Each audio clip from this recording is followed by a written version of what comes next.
The waves crashing against the Malibu cliffs usually sounded like a lullaby, but at 2 a.m., the ocean sounded like a warning. I was jolted awake by the sound of the bedroom door creaking open. Standing in the moonlight was my 5-year-old daughter, Maya.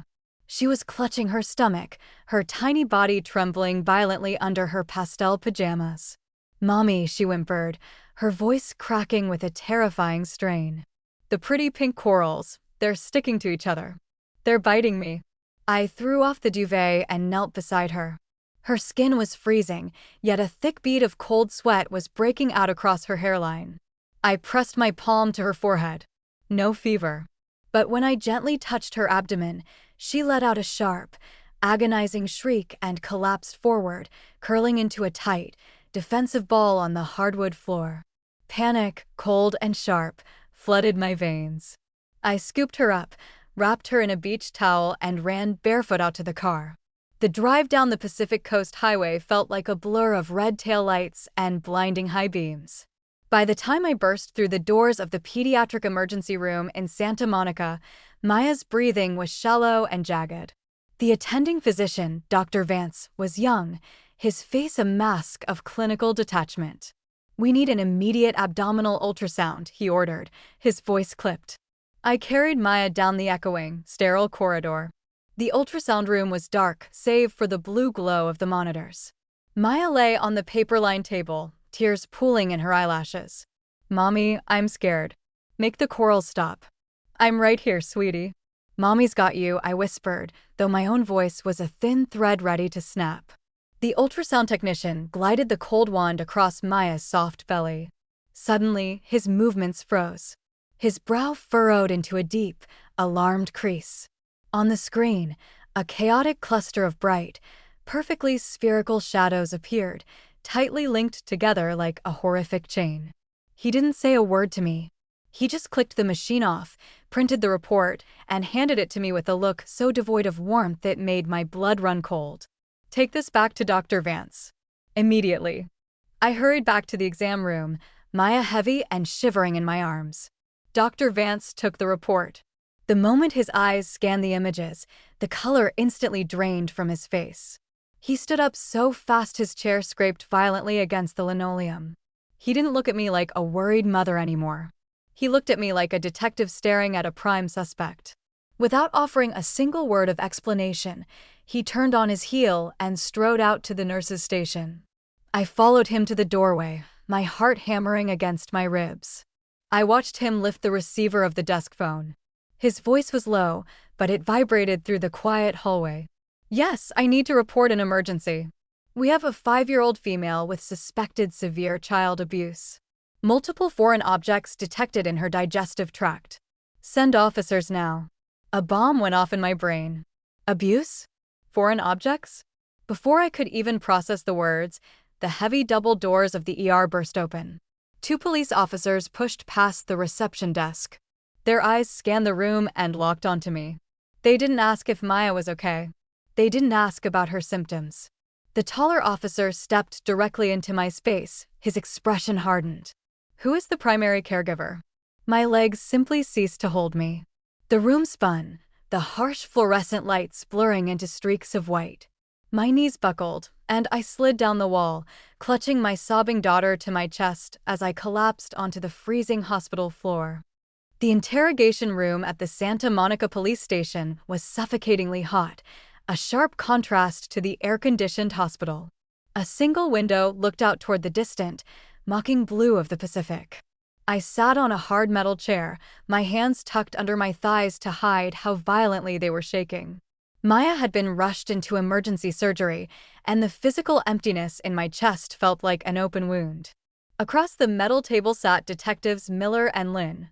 Miller was silently typing on a laptop, while Lynn leaned forward, her sharp eyes dissecting my every blink. "Let's go over it again, Chloe," Detective Lynn said, her tone deceptively smooth. "You're 29, a stay-at-home mother in Malibu. Your husband, Julian, is a corporate attorney, currently flying back from a tech conference in San Francisco. Is that correct?" "Yes," I choked out, a tear spilling over my cheek. "I've left him 10 voicemails. Please, how is Maya?" Can someone just tell me if she's out of surgery? Lynn ignored the question, sliding a high-resolution, black-and-white X-ray across the table. This is what was inside your daughter. The doctors removed 40 high-powered, magnetic neodymium beads. In the tech and influencer circles around LA, adults use them as desk toys. But they're federally restricted for children. Do you know why, Chloe? I stared at the image. The beads had formed a tight, cruel bracelet shape inside her. I shook my head, mute with terror. Because if a child swallows them one by one, they don't just pass through, Lynn said, her voice dropping to a cold, precise edge. They find each other through the lining of the stomach and intestines. They pinch the tissue, cut off the blood supply, and create perforations. They cause sepsis. They kill. And the surgeon notes that these have been inside her for at least 36 hours. No. I gasped, the air leaving my lungs. We don't have those. I don't buy toys like that. I curate everything in her playroom. I buy organic, safe, age-appropriate toys. And yet, Detective Miller chimed in, looking up from his screen. You're a stay-at-home mom. You pride yourself on 24-hour supervision. So how does a 5-year-old child ingest 40 metallic magnets over a day and a half without you noticing a thing? Unless, of course, she wasn't the one feeding them to herself. I didn't do this. I screamed, slamming my hands on the table. I love my daughter. I would die for her. The heavy door clicked open. Julian burst into the room, his expensive linen suit wrinkled, his hair disheveled from the flight. But behind him was his mother, Victoria. Victoria was a prominent Beverly Hills socialite, a woman who wore elegance like armor and judgment like a weapon. Julian. Thank God, I wept, reaching out. But Julian didn't move toward me. His face was flushed with a terrifying, self-righteous fury. Chloe, what did you do? He roared. How could you let this happen? Didn't I tell you to clean out the guest house? Were you too busy with your yoga classes or your online blogging to watch our daughter? I froze. He wasn't comforting me. He was convicting me. Victoria immediately rushed forward, wrapping her arms around Julian's shoulder, letting out a highly theatrical, trembling sob. Oh, my poor, sweet angel Maya, operated on like a medical specimen. Julian, darling, I warned you. I told you that Chloe was getting overwhelmed. The pressure of maintaining the Malibu house, the social standard, she's clearly cracked under the stress. But to be this careless? This is monstrous. Over Julian's sleeve, Victoria's eyes locked onto mine. There were tears on her perfectly contoured cheeks, but her eyes were cold, sharp, and entirely calculating. In that split second, the room seemed to drop to absolute zero. Detective Lynn looked at the three of us, her gaze lingering on Victoria's tight grip on Julian's arm, before settling back on me. Mrs. Grayson, before your husband landed, you were the only adult listed as present in the home for the last 2 days. Is that correct? A terrifying realization bloomed in my chest. Julian was ready to sacrifice me to protect his family's pristine reputation. Victoria was actively painting the narrative of an unstable, neglectful mother. The police saw a perfect suspect. No one was coming to save me. If I wanted to protect Maya and myself, I had to stop crying and find the evidence before they buried me alive. The red light above the ICU recovery doors burned like an angry ember. Julian, Victoria, and I sat on the sleek, mid-century modern leather benches of the private waiting wing. No one spoke. The silence was heavy, suffocating. Victoria kept up a low, rhythmic whimpering, applying dabs of expensive lavender oil to her wrists while casting venomous glances at me. Julian sat at the far end, his face buried in his hands, completely detached from me. I was the prime suspect. An hour ago, I was just a terrified mother. Now, I was a monster accused of poisoning my own flesh and blood. The heavy glass doors pushed open. The lead surgeon, Dr. Aris, stepped out, pulling down his mask. His face was lined with a deep, unsettling grimness. We all scrambled to our feet. Doctor, how is she? I gasped out first. He bypassed me entirely, looking at Julian. She survived the surgery, Mr. Montgomery. But we had to perform an extensive bowel resection. 40 magnetic beads have a devastating effect on a 5-year-old's digestive tract. Her recovery will be long, and she will face permanent dietary restrictions. Dr. Aris lowered his voice, his tone shifting to a sharp, clinical accusation. Furthermore, these magnets were ingested one by one. They have a bitter, metallic coating. A child wouldn't willingly swallow 40 of them. Someone had to coax her. Someone fed them to her, likely pretending they were candy. The hallway went completely dead silent. Julian whirled on me, his face a violent shade of crimson. Candy? Chloe, what the hell did you leave out on the counter? Were you trying to punish me because I'm always working? Victoria joined in, her voice rising to a shrill, theatrical shriek. I knew it. She's been resentful of our family from the start. She wanted to destroy everything we built. I ignored their screams. I looked directly at the surgeon, my voice turning ice cold. Doctor, would Maya keep a secret if someone told her it was a game? Before Dr. Aris could answer, Victoria gasped loudly, grabbing Julian's arm. Look at her. She's trying to deflect. Julian, don't let her leave. She's going to run. I looked at Victoria. Her fingers were digging so deep into Julian's sleeve that her knuckles were entirely white. She wasn't just angry, she was desperate. She was trying to anchor me to this hospital room. Why? And then it clicked. Our Malibu house had a smart home automation system.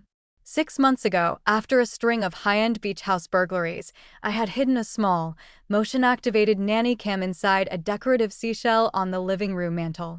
It overlooked the entire open-concept kitchen and dining area.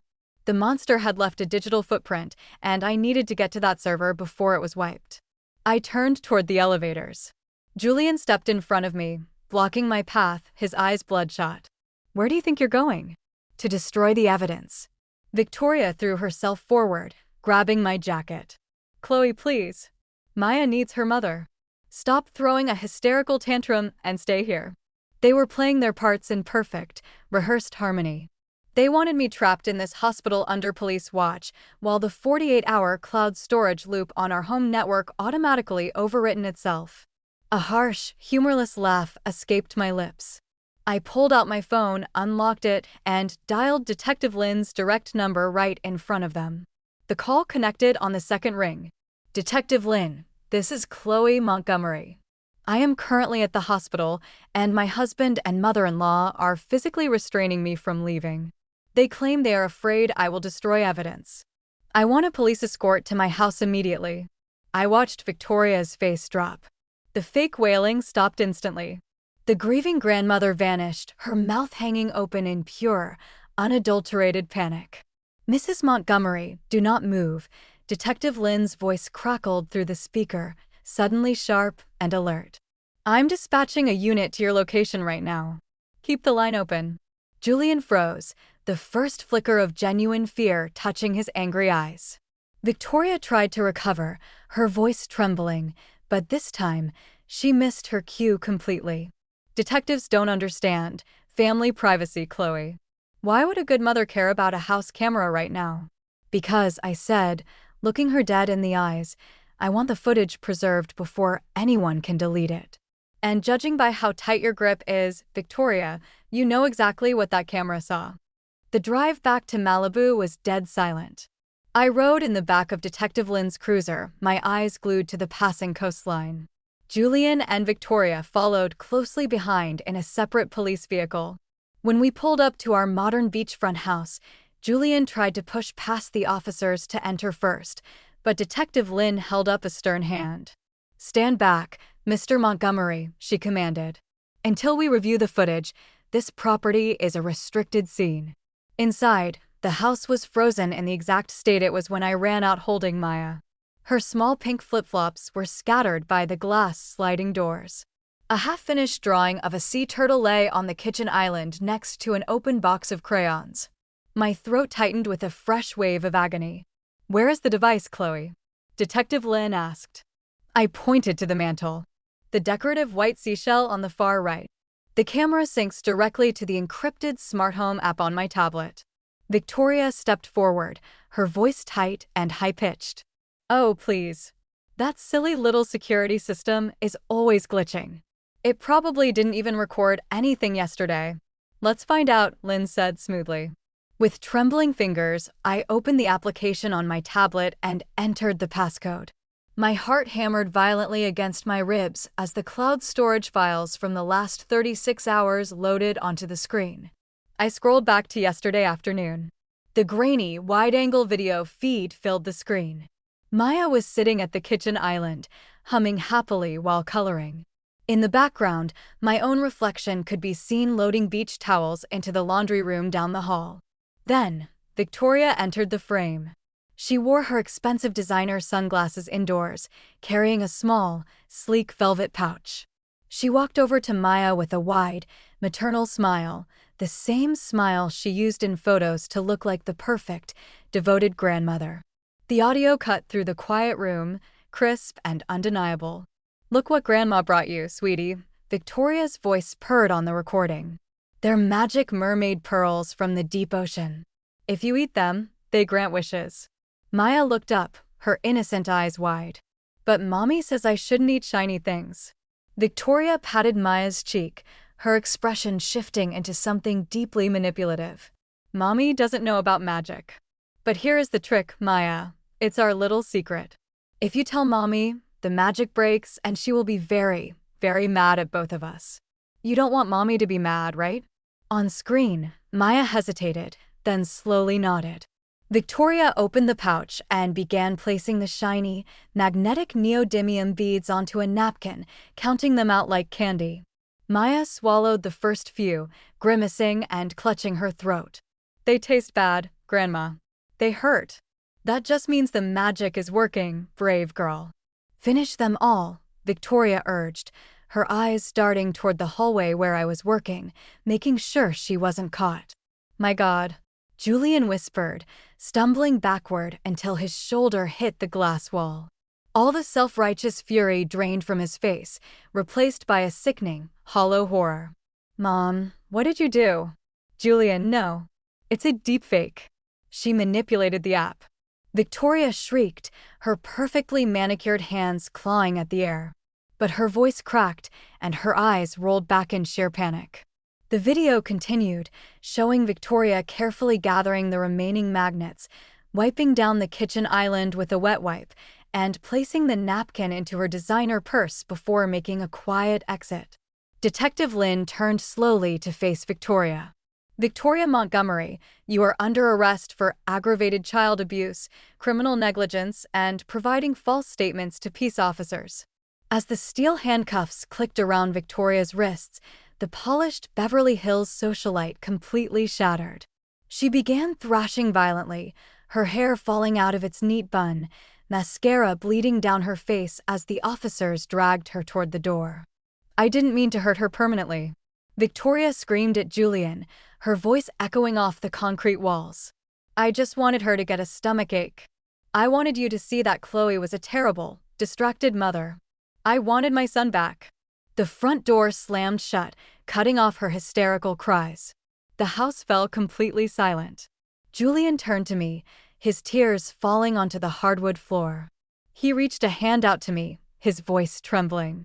"Chloe, I'm so sorry. I was terrified. I thought, please, let me make this right." I stepped back, looking at him with absolute dead finality. "When our daughter was screaming in pain, you didn't ask how she was," I said, my voice completely steady, hardened by the fire I had just walked through. "You asked what I did. You protected your mother's ego before your daughter's life. You can try to be a better father to Maya from a distance, Julian. But you will never be my husband again."